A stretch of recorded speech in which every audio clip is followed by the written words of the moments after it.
आज गेले होते मी तुळजापूरला. हॅलो गाईज, मी दिव्या. आणि आज मी गेले होते माझ्या फॅमिली सोबत तुळजापूरला.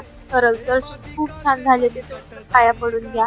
आणि दर्शन झाल्याच्या नंतर तर आम्ही सगळे बांगड्या भरत होतो. मी बांगड्या भरले होते आणि आता सगळेजण भरत होते. मीच पहिल्यांदा भरले. ताई बांगड्या भरत होती आणि आम्ही मुली मेकअप सामान बघत होतो. इथं गर्दी तर खरंच खूप होती. येरमाळा पण करायचा होता, उपवास होता, मग कुल्फी खाल्ली होती आणि हा उपवासाला कुल्फी जमते. मग नंतर प्रसाद घेऊन आम्ही चाललो. अजून थोडीशी मालेकरांचं एकच होतं की इथं फोटो चांगले आले पाहिजे. नंतर आई त्यांनी सगळं सामान घेत होते देवाचं. आणि इथं बघा आरती पण खूप छान होती. इथं खरंच खूप छान सामान होतं. तुम्ही पण नक्की या. पण इथं खरंच खूप महाग होतं आणि सगळं आम्ही घेतलं इथून. आम्ही इथं लेकरं थकून बसलो होतो. आम्ही तर एवढ्यातच थकलो. अजून आम्हाला येरमाळ्यात पण जायचं होतं. जाता जाता हे सगळे फोटो बघून जा आणि पार्ट 2 मध्ये पण कंटिन्यू राहावा. नेक्स्ट तर खरंच खूप छान आहे. येरमाळ्यात आहे.